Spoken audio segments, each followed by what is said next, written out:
stylistic.us, a free site. Remember, the opinion you should follow should be your own.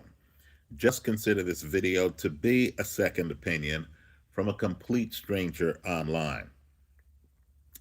Folks, you have one of the biggest fights in recent memory. You have the man they call Monster, unbeaten Inoue, going up against a real challenge to his supremacy in his home country, Japan. And that fighter is Southpaw, taller fighter, longer fighter, Junto Nakatani. Both of these guys bring a lot of power. The key, though, is that Nakatani, who to me looks to be the better athlete, can deliver power from distance. He has more ring coverage than does short puncher Naoya Inoue. Right? You may notice too that both of these guys' last fights went the distance. You get the feeling they're at the stage of their careers where getting a knockout every fight is moderating.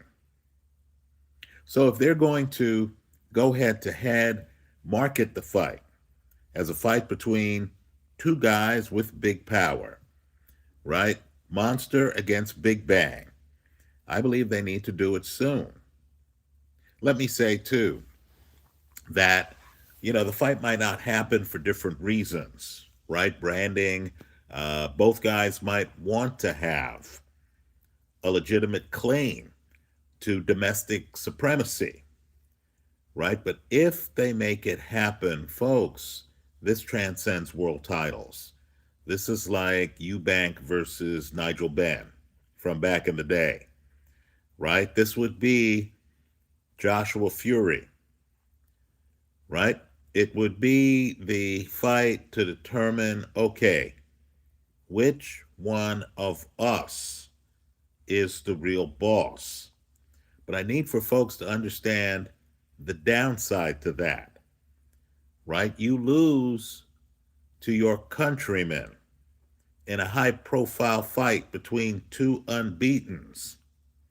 And that's how your career is going to be viewed versus your countrymen, right? Ali, who was unbeaten when he faced an unbeaten Joe Frazier, right, is fortunate that he had the Thriller in Manila, right? The second fight's a little bit marred by Ali pushing down on Frazier's neck.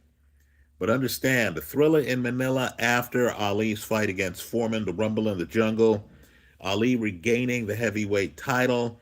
Remember the whole backstory of Ali being ineligible to fight because of not going to Vietnam. That revitalized Ali. What would have happened if there were no rematches with Joe Frazier? Right? What would have happened if all you had was the first Ali Frazier fight? Folks, the Ali of the 60s, it would be hard to imagine that having the same glow that it does today. Right? So if I'm Inoue, because he's the incumbent, Junto Nakatani is really the upstart. He's the younger fighter.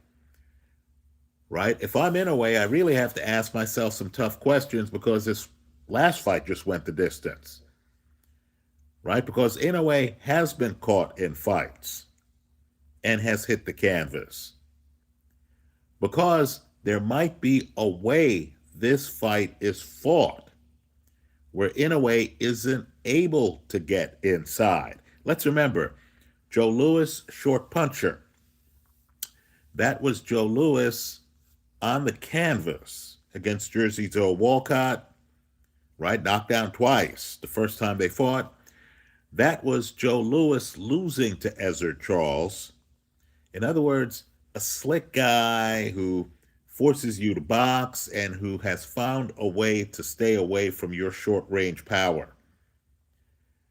Right? Billy Conn gave Joe Louis all kinds of problems by moving around the ring, using Lewis's short power against him. Right? A question for the boxing cognoscente here. How does Inoue get inside a Nakatani? Right? Folks, there's a sizable height gap between the two guys. More importantly, Nakatani's able to extend his arms on power shots more than Inoue. Right? If you're Inoue, what do? Do you take this fight, or do you fight others who are mandatories? Tell us about it in the comments section of this YouTube video. Thanks for stopping by.